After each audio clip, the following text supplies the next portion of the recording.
A'oudhu billahi minash shaitani rajim, bismillahir rahmanir rahim. Monsieur le Président, Monsieur le Premier ministre et toute la délégation gouvernementale, chers collègues honorables députés, Monsieur le Premier ministre, les réponses que vous venez d'apporter me permettent d'aborder directement le thème que j'ai eu à préparer concernant cette rencontre qui nous réunit aujourd'hui.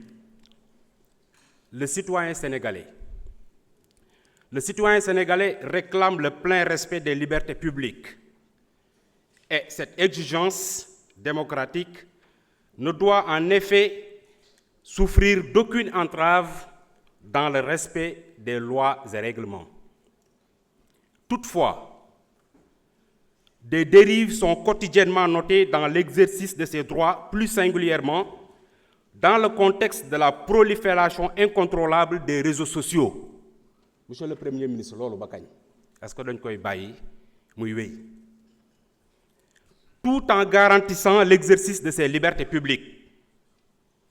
Quels sont les garde-fous d'ordre légal et réglementaire que le gouvernement compte dresser pour garantir l'ordre public au sens large du terme? Le gouvernement envisage-t-il d'intégrer la conscientisation aux valeurs de citoyenneté dans ses missions de service public et en particulier dans celles confiées à la nouvelle direction générale du service civique national et du volontariat ainsi qu'au ministère chargé de l'éducation et de l'enseignement? Monsieur le ministre, question yooyu laa amoon di ko laaj di leen jaajëfal. Jërëjëf. Monsieur le Premier ministre, vous avez la parole. Merci beaucoup. J'ai la chance que la question suivante me permet de terminer li ma démarré woon. Dieu fait bien les choses, hein? Parce que li ma doon wax léegi mooy réew mi dafa am opposition boo xam ne ni jàkkaarloo woon ak ñun bi ñu yoree pouvoir ci sos ci tilimal der ci wax lu ñaaw def tout pour liquider ñu. jàpp nañu noonu la ñu war a continuer tey sauf que bëri na loo xam ne ñemeetuñ ko. am na député boo xam ne fii bokk na ci ñi daw tey fii la taxaw ne Ousmane Sonko rebelle MFDC am naa preuve bi duñ ko jox réew mi et cetera. Est-ce que tey sañ na taxawaat wax ko? Du ko ñeme. téeméeri fi tam ñeme foofu la ñu wutee ndax man li ma daan wax bi may nekk opposition damay taxaw wax ko assumer ko mais dañuy dem fay ay nit ñii ay journalistes lañu ñii ay soi-disant chroniqueurs. ne leen dem leen di diffuser de fausses nouvelles dem leen di sos ci nit ñi léegi wax nga affaire 300 les policiers lu ne dégg nañ ko ci policiers yooyu recrutement politique la woon li ci ëpp. policier boo xam ne amul benn niveau d'étude mënul bind turam ñu jël ko dugal ko ci suñu police loolu am na ci du ma ne ñëpp la ak yeneen. bi débat bi posé woo ñu xool cas yi c'est pas l'autorité politique même qui a décidé, c'est leur propre hiérarchie qui a fait la proposition ne lii matalul charte police mënuñu koo bàyyi suñu biir, ça nous pose problème. C'est la propre hiérarchie policière qui a fait la proposition. Ça n'a rien de politique. suñu ñëwoon fekk fi policiers yoo xam ne seeni kilifa dañ koo valider ne lii la ñu soxla it dañ leen di bàyyi ñu continuer dem. ngeen bëgg a utiliser loolu en pensant que c'est un secteur sensible, c'est des gens qui ont une formation, qui peuvent demain se sortir, manifester, xeex ak alkaati ngeen nekk ci yooyu. C'est-à-dire suba ba ngoon jot seen ñaan mooy réew mi déstabiliser wu pour ñu ne problème am na fi. Et vous faites feu de tout bois. Et vous utilisez souvent, malheureusement, des gens que je qualifie d'inconscients. Ñu ne ci plateau yi di wax. Par rapport à la question posée par l'honorable député, dama wax sànq ni la politique pénale est définie par le pouvoir exécutif. Ci domaine bii maanaam annoncé ko Sénégal yépp nag désormais la politique pénale c'est zéro tolérance en la matière.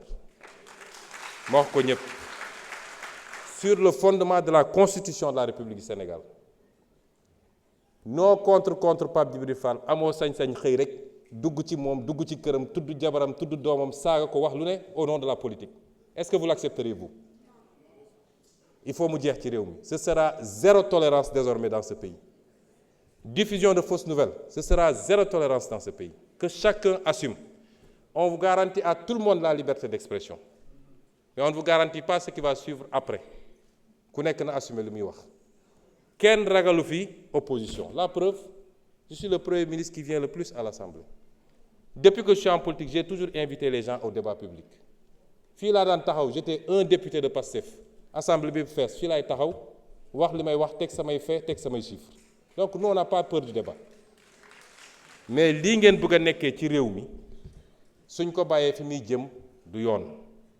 Te nag kenn ku ne na koy natt ci boppam.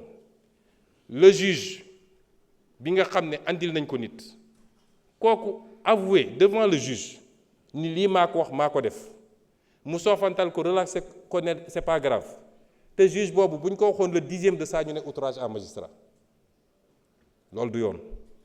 Sénégalais yépp am droit à la même dignité, à ce que leur honneur soit préservé et sauvegardé.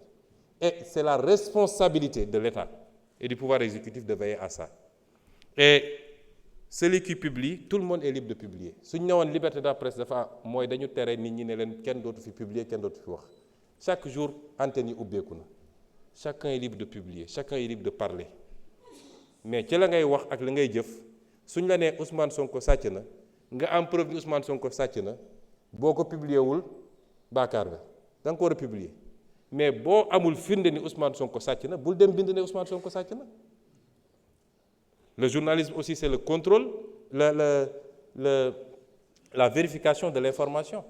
Maintenant ñi nga xam ne rek dañoo am organe de presse yor parti politique ba mënul am 1% nga bëgg ko transposer ci sa organe de presse ne mooy sa meetingukaay bis mu ne nga jël say nit teg ne leen wax leen kooku ce n'est plus de la presse c'est de la politique. Il faut l'assumer. Pour ce qui est maintenant de solution yi communication mi ngi ci. L'État a le devoir de garantir à tous les citoyens les libertés yi constitution bi accordé, liberté d'aller et venir, liberté d'association, liberté d'opinion. Mais l'État a le devoir également de l'encadrer. Il y a un travail éducatif, certes, parce que li xew dernièrement suñu société te man je suis logique avec moi-même, j'ai été opposant mun ngeen génne samay vidéo yu bëri yu ma wax ak samay militants ne leen santuma kenn saaga ak xaste parce que loolu du suñu ADN man dama bokk fi ma bokk man ñun xamuñu saaga suñu jotee sumeeku régler li ñuy régler ba pare ku nekk solaat dem sax moo ñu gën a taxaw di saaga xamuñu loolu. Et j'ai toujours dit à mes militants tere naa ku wootew ci man di wër di xaste di saaga ak ku munti doon ça on est constant avec nous-mêmes. Mais le développement de ce phénomène ces derniers temps appelle plusieurs réponses.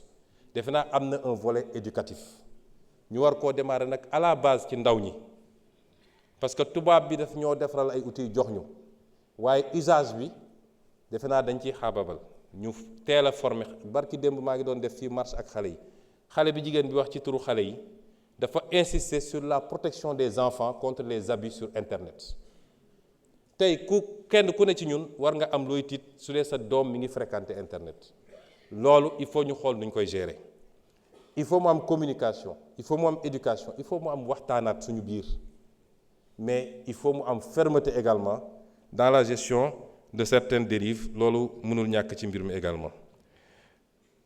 ma dellu si waat aussi ci li ñu wax ci